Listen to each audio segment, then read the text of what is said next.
Yeah, and I want you to be encouraged, family, that just because you are committed to growing disciples does not mean that you will live lives void of opposition. Void of opposition. The mere fact that you are in this room, if anything, will cause the opposition to grow stronger. All right? So if by chance during this couple of weeks or months things get a little more challenging and difficult, that doesn't mean that you are not in the right place. It actually means you are in the right place. Right. You're in the right place. If opposition grows, it's because the enemy sees that you are a threat. Right? And the threat, I'm talking about in your children, in your family. So if there's any form of joy you should have in this time and season in your life, it's knowing that if opposition is growing, I must be in a good place. When you go to the gym, don't feel good. But you know it's supposed to work for you good. No, you're good. It's supposed to work for you good. So I'm praying that we understand that challenges, conflicts, chaotic situations is not an indication that you are out of place. If anything, it just means that God is trying to adjust your perspective. He's trying to adjust your perspective and shift your perspective so that you can be an example of somebody else. Amen? And discipleship can be intimidating. Yes. When you have the right perspective that people are hanging on your every word, they're hanging on your actions, right? I think some of us, the reason why we kind of quit prematurely is because we don't want the responsibility. We don't want to have to deal with someone, well, I thought this is the way it's supposed to be because I saw my sister do it. They love pointing fingers, look for a scapegoat. However, discipleship, again, is not about trying to make little U's. Right. I'm not trying to make many me's. At the end of the day, responsibility is, listen, this is what Christ said. At the end of the day, if you want the benefits that God brings, then you have to be willing to give God the space to be the Lord of your life. That's what it comes down to. When you're doing life with them, and they go through, and this is the crazy thing about God, because first thing, God makes the connection. And then when he makes the connection, then he starts creating scenarios so that the connection can find purpose. So, for example, with the young ladies, probably, let's say life maybe had a certain tone, but now they're connected with you. Now the Lord can really adjust them and shift them and make them uncomfortable. When they're uncomfortable, they get a conversation with you, say, hey, how you doing? Oh, this week was kind of tiring. Oh, wow, what's going on? You know what? I don't know what's going on, but this week was crazy. The reason why God even did that is so that God can use your experience as a testimony for them. So you know what? It's crazy. I had something similar. I remember when God did X, Y, Z. You know what I'm talking about? X, Y, Z. And this is how God worked that out. He shifted that out. That's what it says. And because he shifted that out, said, I really believe he could probably do the same for you. Now, had that connection not been made, God couldn't do that because he'd be premature. But the mere fact he made a connection with you, a relationship, then he was able to, okay, now let me start building their hope, their faith, their trust. Because I now have an image for them to consider. If that makes sense. Again, I love this class because, if anything, it may not be about changing what you do, but having the right perspective while you're doing it. Right. You're doing life with these ladies at the church, but now you realize this is a discipleship moment or a God moment, we said. You went back home and you realize, family is still smoking and drinking, it ain't changing. But grandma sees something different. And she's like, okay, well, pray about it. And the mere fact that grandma has a perspective means somebody else sees it too. Maybe they're just not ready to make that change. However, if God is convinced in the change in you, then there will come a time where God will use that to intrigue somebody else. Anybody know what I'm talking about? Mm-hmm. The changes that take place in you is a down payment or an investment for somebody else's intrigue. Right. As an atheist, as one who smoked and drank and all that kind of stuff, and people who even came to church is because they were intrigued by the changes that took place in your life. That was the draw. Now, regardless of the consistency, the mere fact that someone who would probably never even step in the church considers stepping in the church because of what God is doing in your life. Okay, I just put a period right there. Regardless of the consistency, and sometimes we're our greatest critics. Right? We're our greatest critics. I haven't perfected it. Taylor shared an amazing testimony last week about her realizing, man, I'm not where I'm supposed to be. However, I'm believing that God can use this to help, to strengthen, and to bless somebody else. And so I just put a pin here before as we go on. Your life doesn't just belong to you anymore. Right. Can we leave it at that? At least your life doesn't belong to you anymore. The Bible says you were bought with a price. When you confess Jesus as Savior, it no longer belongs to you. Right. Which means God has autonomy, freedom to do what he does, and you have to trust it's supposed to work for you. Okay? This is the perspective as a disciple. We can talk all day about why God, why God, why God. I'm going to tell y'all why. It's because your life no longer belongs to you. That's true. You are now the vehicle of God to somebody else, church and unchurched, at work, with your family. You are now the vehicle of God. Perfect example with your family. Perfect example with the girls at the ladies at the church. God now needs a tangible expression of himself, and he considers using you. That's crazy. Come on, think about that.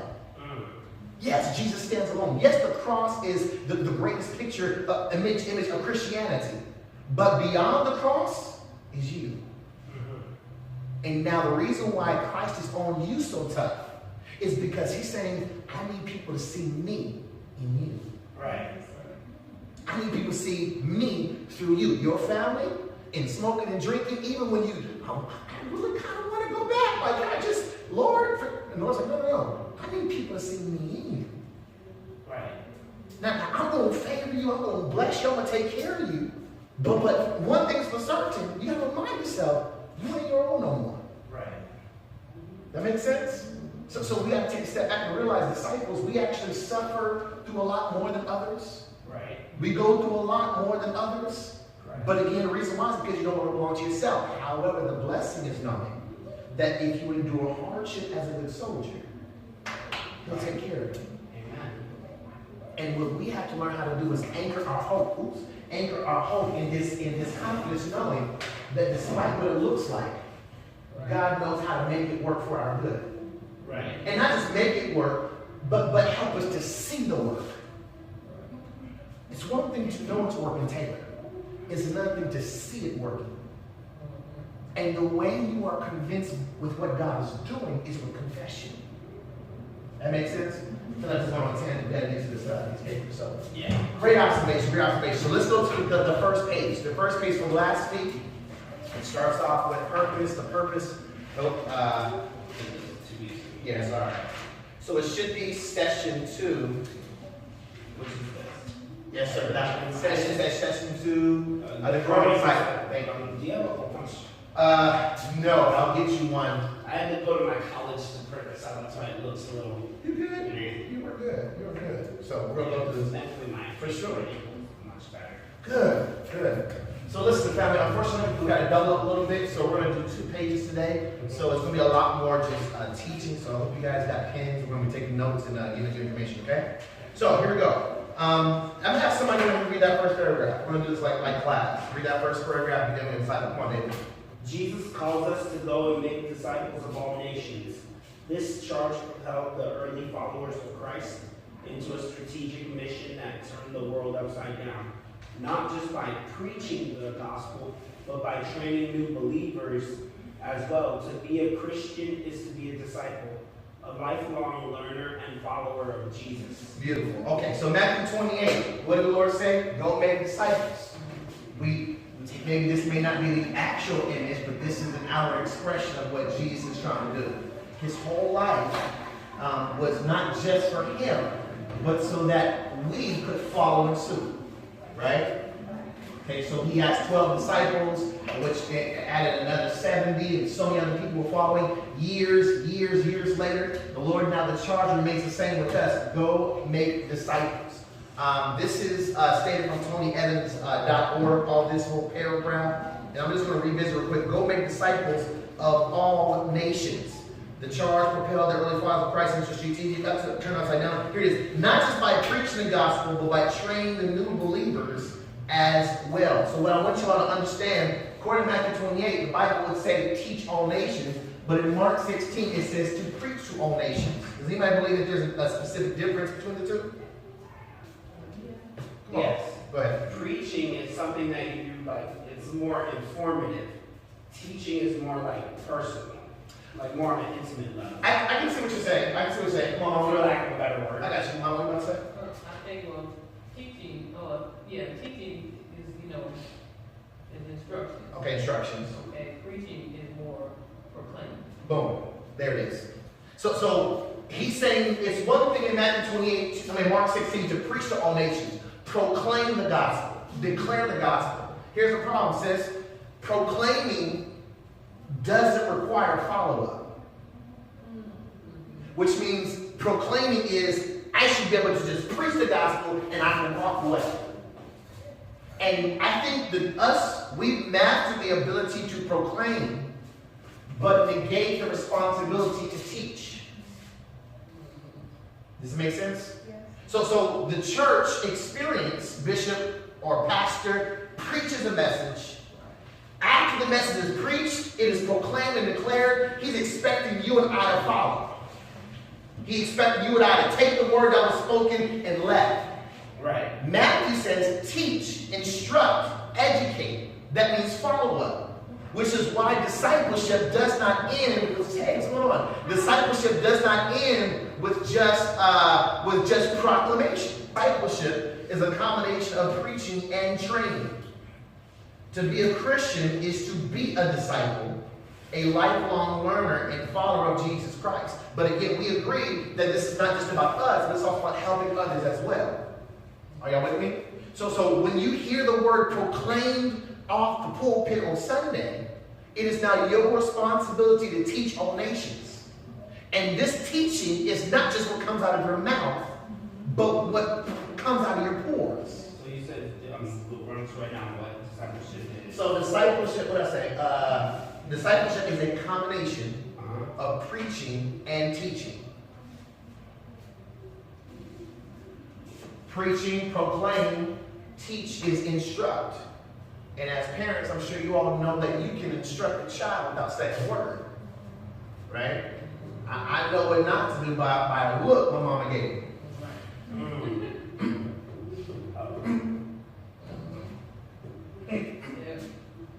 On Sundays, the only reason why I knew what not to do is not because my mama told me, but because she gave me a look. Yeah. She was instructing me with her look. Same with my grandma. She always had that. She had a look, right? Right. Yep. So here's the thing, you understand as disciples, that even your actions are teaching. Yes, sir. Your looks are teaching. Your responses is teaching. Right. Your reactions is teaching. Put this in perspective. Without the intentionality, you are creating disciples without even knowing it. Would you agree? Yes. If a disciple is a person who follows someone's teaching, if I see Deacon Deidre do it, then that justifies me in doing it. Right. I now become your disciple. And if you are supposed to be a disciple of Jesus, but lead me astray from Jesus, now the judgment comes harsher. Right. Which is why you could not fall. Because if you did fall, the judgment will be stronger because people know you're supposed to be a Christian. Right. Now watch this. Let's say by chance that you are a babe in Christ. Okay? You're a babe in Christ and you're still growing. And people are saying, I thought you were supposed to be a Christian. Right. As long as you remain a directory, there's always grace. Yes. Come on, sir. Grace is for those who always keep Christ in the forefront. Talk to us, sir. You feel me? So this isn't about the bad, this is the poor choices. It's about if I fall, I still direct you to where to get your strength. Right. Where to get your power. Disciples are not supermen. Disciples are unquestionable this directors. When someone sees David, they should be directed to Christ, even if David falls. Right. But when someone hears from Taylor, if they're directed back to Christ, the Lord always sees value in her life. When you're connected with certain people, when people hear your words, what you say and what I see is not the same. But if you direct people to Christ, listen, I'm striving for Christ just like you. you will always be effective in who you're called to be. That makes sense? So preaching and teaching is a combination. So here's my question to you, family. If a disciple is someone who is learning, who is following someone's teaching, as disciples of Jesus, what are we supposed to try to learn? What are we supposed to be learning as disciples of Jesus? Yes, exactly. To be more like Christ. Ourselves and more like Christ. Right. Now, a reference, who is Jesus? God in flesh. So what else are we trying to learn? The ways of who? Boom. Thank you. Right. So Christ is the tangible connection of God. Right. Every day we're committed to learn the ways of God. Right. That makes sense? Yes. Okay, so the reason why I'm saying is because we have to put in consideration that have we been found guilty of learning from someone else's concepts of God, opposed to learning from God, the source himself? What does that look like? I love it. Thank you. Culture, which is the greatest fear, I think, is when a church becomes an idol, fighting against God, because they create this concept opposed to us supposed to be learning the ways of God. Let me put it this way. Every form of teaching and preaching that we hear from the pulpit that's supposed to represent Jesus is supposed to lead us back to who? Christ. So I'm praying, family, that this puts things in perspective. When you are learning, when you are listening to information and it does not direct you to Christ, there's a red flag. Right. Are y'all with me? Yes, sir. I personally, Taylor, if I can be honest, I'm personally having a problem listening to a lot on YouTube, only because I feel as though it's not sitting right in my spirit. You feel me?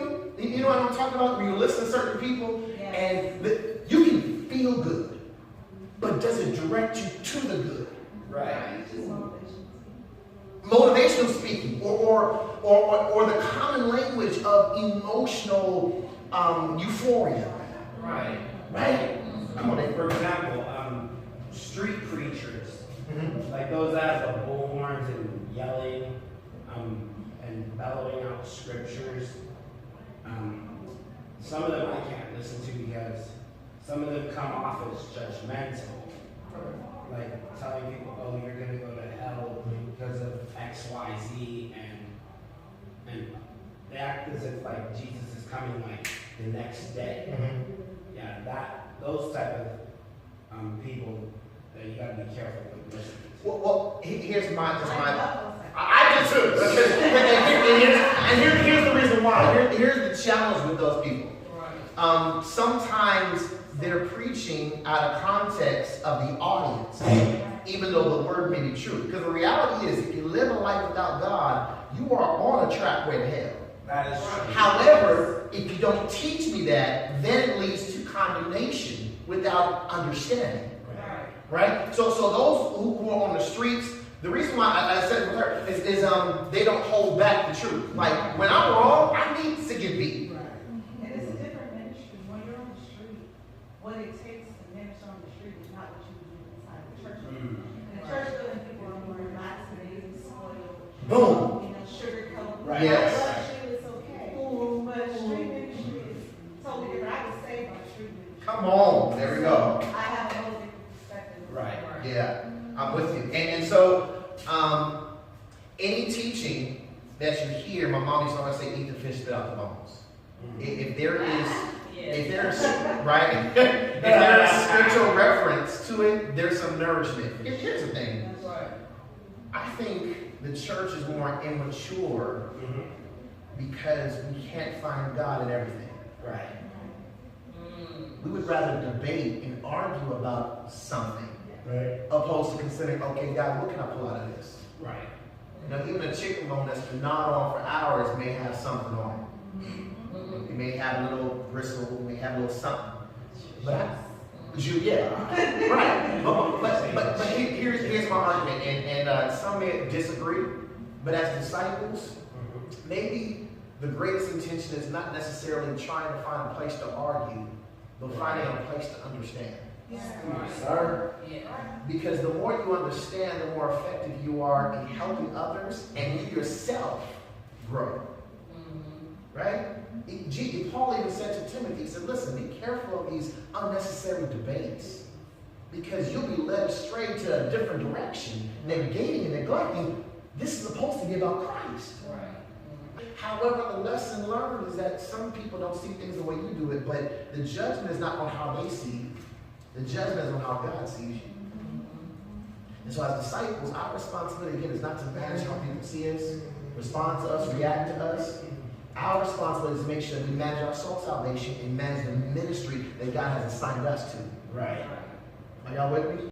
Being a disciple of Jesus Christ is a lot different than just going to church once or twice a week. Listen, you may not agree with this question, but I want you guys to write it down and maybe wrestle with it. And if you have a different thought, go ahead and give it to me next week.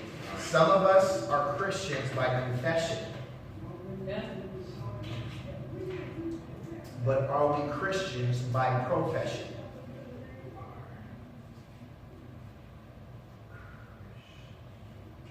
By confession.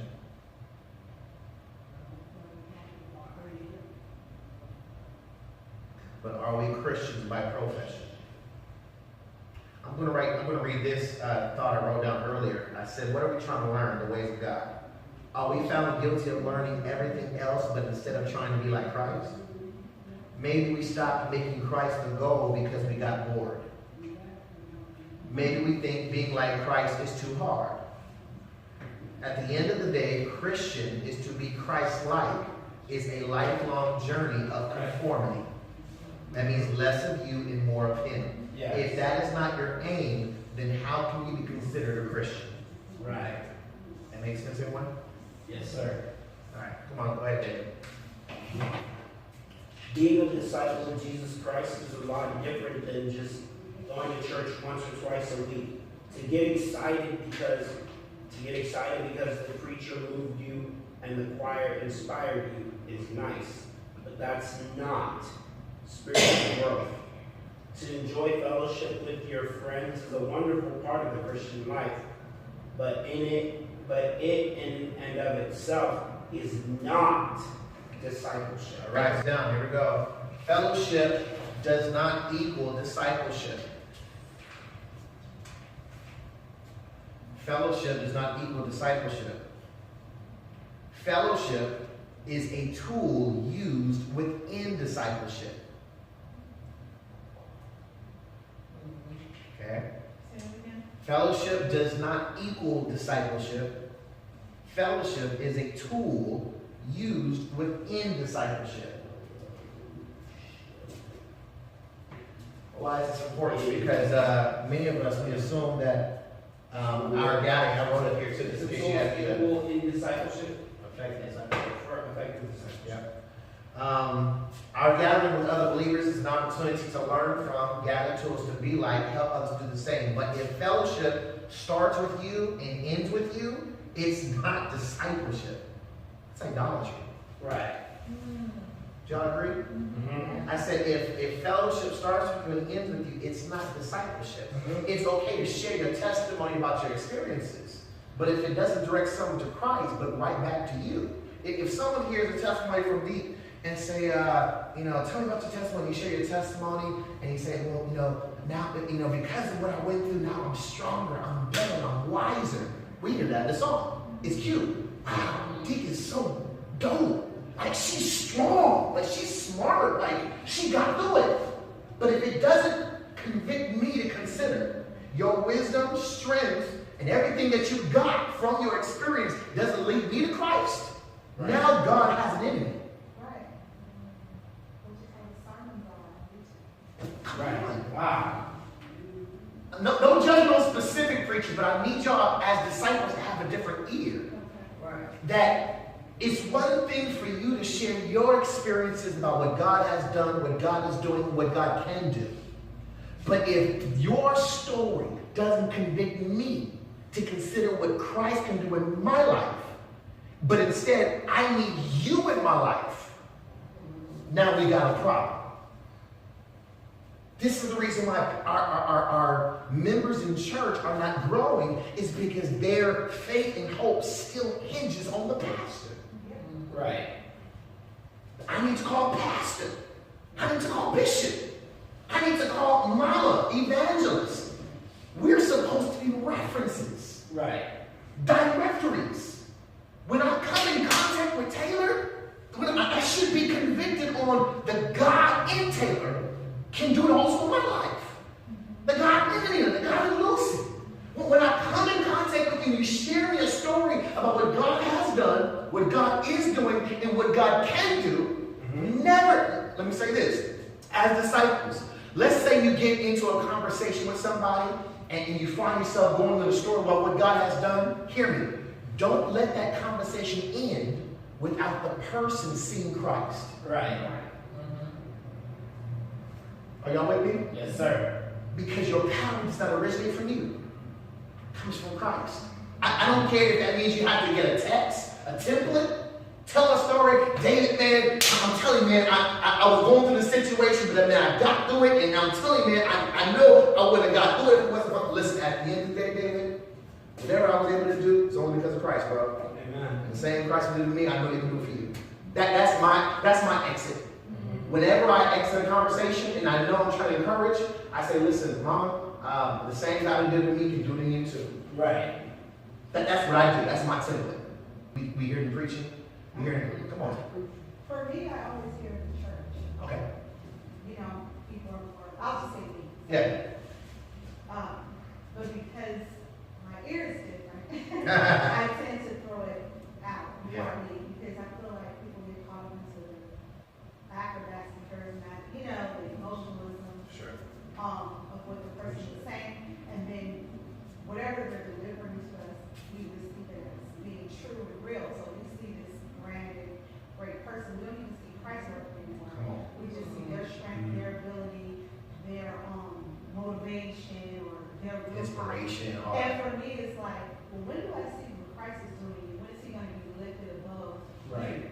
So I see it all the time in church, and I don't like to try not to talk I know, about that, right. you know, but for me, it's like, I get annoyed. Like, why am I even listening to this? Like, I don't mind testimony, but like you said, if the testimony is not an engine for me to hear Christ and him to reach my heart, then I don't really care to hear your testimony, because at the end of the day, most people that's in church, we're looking for that. We're looking for Right. how I get out of this, you know? Let's be honest. The only reason why I'm lending you ear to your testimony is so I can see what God can do in my life. Exactly. Like, it's cute to hear with, oh, praise the Lord, Taylor, the Lord's blessing you, the Lord gave you a check, I'm still waiting on mine, that's cute. But at the end of the day, I need to get a glimpse of Christ in what you did in your life.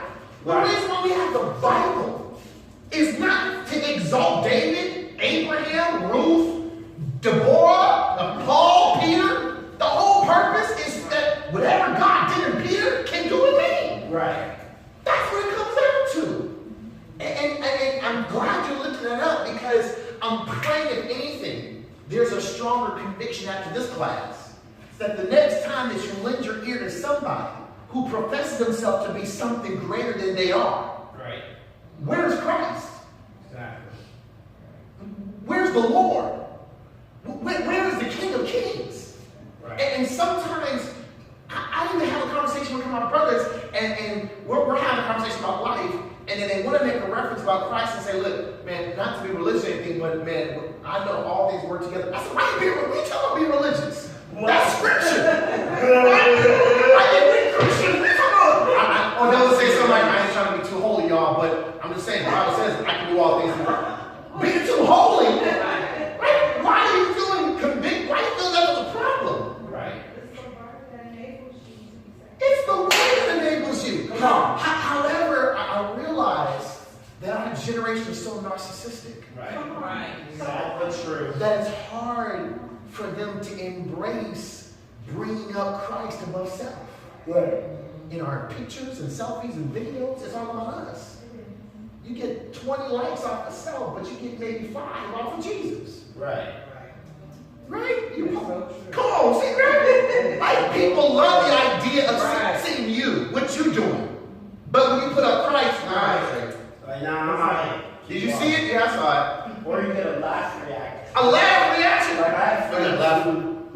believe in God, and whenever I post something about God, I just try to be stupid and put a laugh react. And it's like, why are you laughing? What are you laughing at? I'm trying to direct your praise. But here's the crazy thing. Who will laugh at the end of the day? Jesus. Right. I can't laugh. You know what I mean? Right. So my man laugh react and tell me, why are you wasting your time believing in some man or reading some book? And I'm just like, boy, why?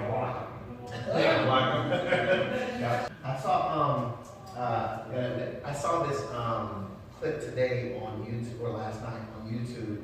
Joseph Prince, he talked about dealing with sexual morality, because I mentored some guys and deal with pornography and whatnot. And so he showed me a cycle, which was really interesting.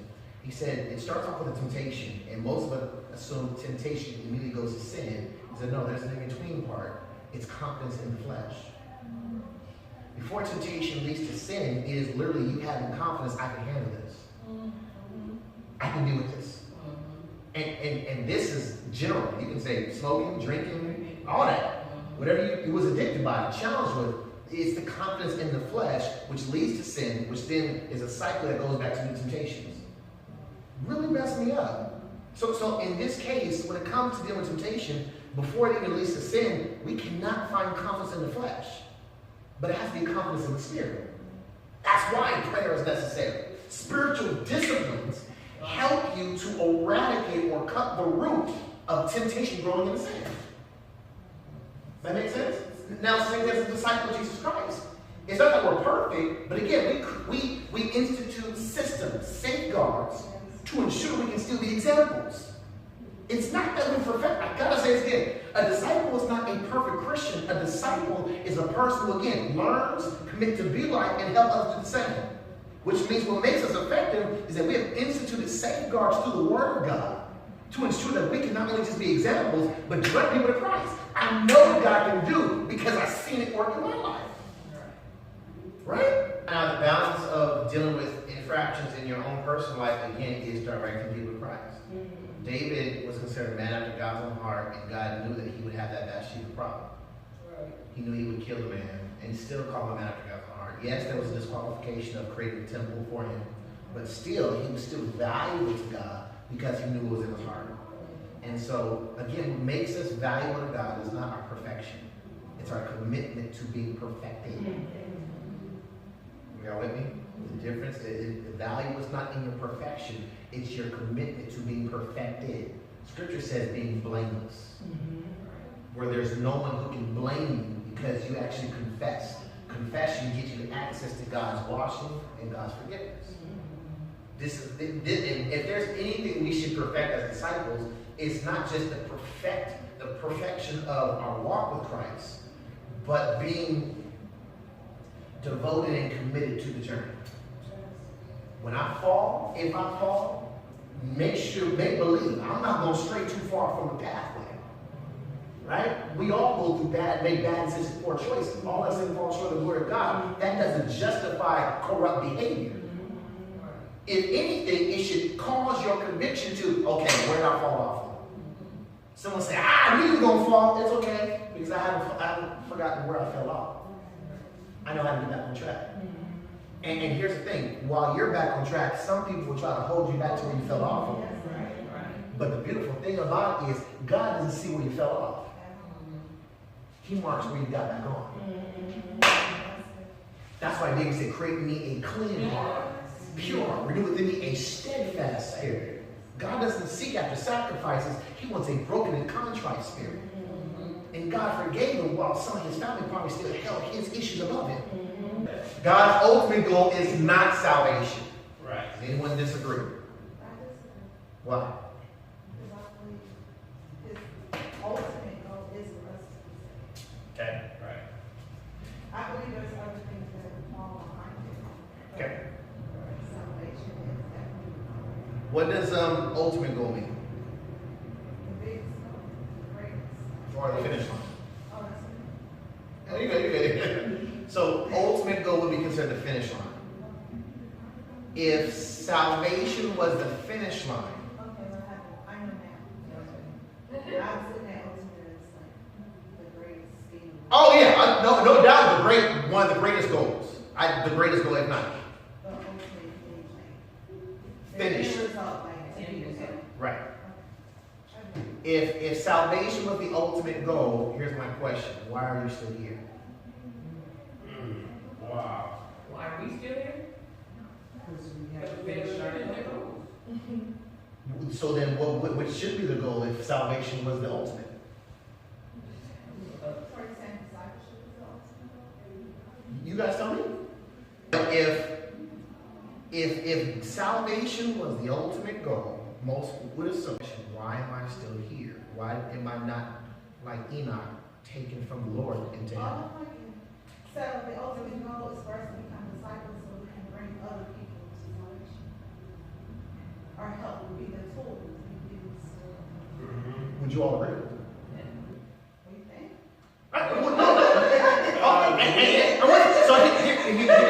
Let's draw back. Okay. Paint picture.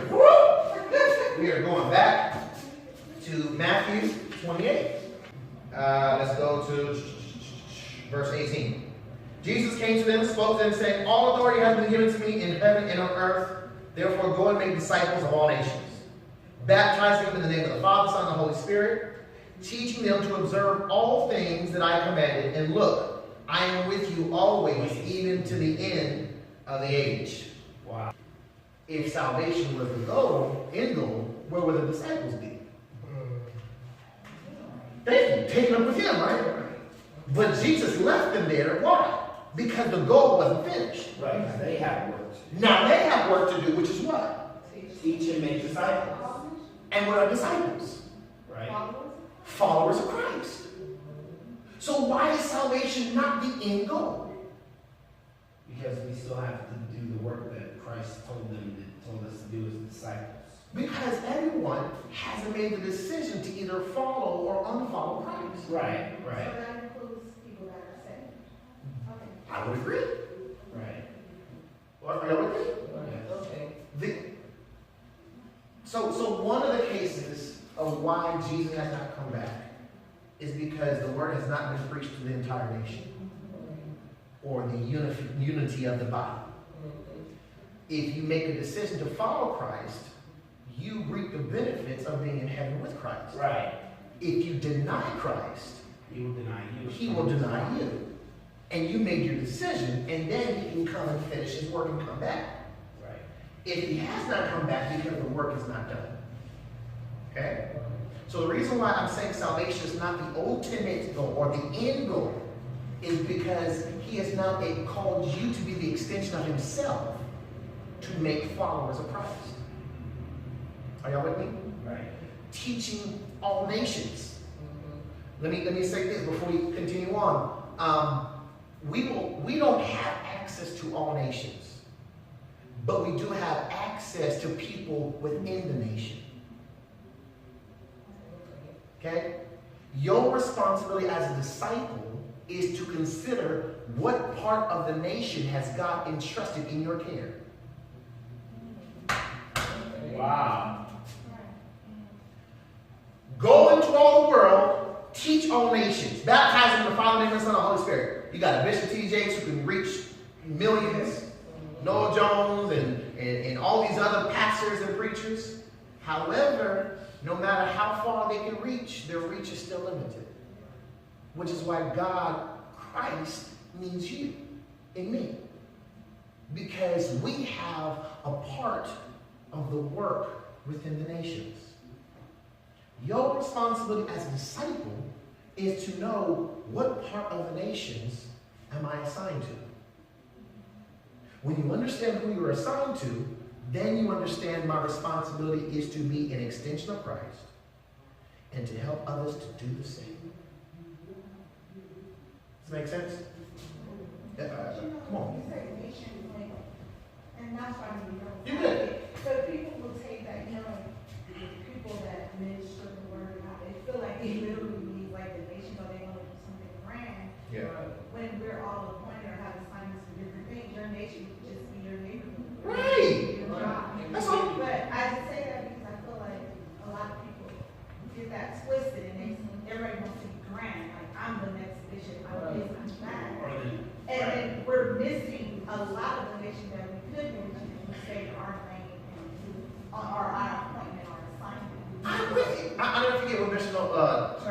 made a statement. He said, some of us, we try to, we want to change the world. But he's saying is, you will never change the world just trying to reach the world. What you need to know is know your assignment, and then the world will open up to you. We focus so much on, invest in my ministry so I can reach the entire nation, the entire world. Do you know who you're assigned to? Because you can try to reach the world and miss your assignment. So I was saying that my following should be attached to my confession. And the reason why I'm saying it is because we say we have people who are Christians but not disciples. Right? So I said, yeah, I'm with you. So I said earlier that some of us confess but we don't profess. It's like your profession, this is my job, this is what I do. Some of us, you see on actors and rappers, they'll confess, but are they professing in their everyday life? That's what I'm suggesting. So I would assume that discipleship and your salvation are tied together, because it's one thing to confess, but are you on a day-to-day professing that in your life? So it should be linked to profession. Okay, so then what we say, your confession should be linked to your profession? Yeah, pretty much. Because if I'm following, so being a disciple, to me, is based on our relationship being linked back to Christ. And so that will go into profession and confession and linked together. Okay, so let's do that. The teaching and goes to that teaching and preaching, the instruction and the application, like it all goes together. Beautiful. Okay, so then let's do this then. And the connection between salvation and discipleship is the link between your confession and your profession. So the connection between salvation and discipleship is with your confession and your profession. Confession is what I say. Profession is basically what I live out. You guys got that? I love it. Last image. You look at a baby. A baby is totally dependent on parents. Give me food, give me shelter, put me in a crib, all that. However, as an infant, they have potential. But potential does no good without purpose. Right? An infant has legs, but legs are potential unless you give them the opportunity to walk. They have a mouth. Mouth has potential until you put purpose. Help them understand how to use the mouth. Hands, feet, the whole body. So spiritually, say, what's write this down? An infant has potential, but potential only becomes purposeful with maturity.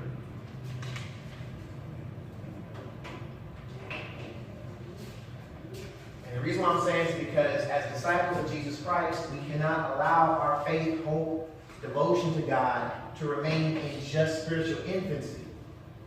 But we have to take our life from potential to purpose. And that is found in your response regarding Christ, families, school, work. Me going to work even tonight. There's potential, but there's purpose when I actually open my mouth. You going to church, there's potential, but there's purpose when you open your mouth and share the gospel to other people. That makes sense.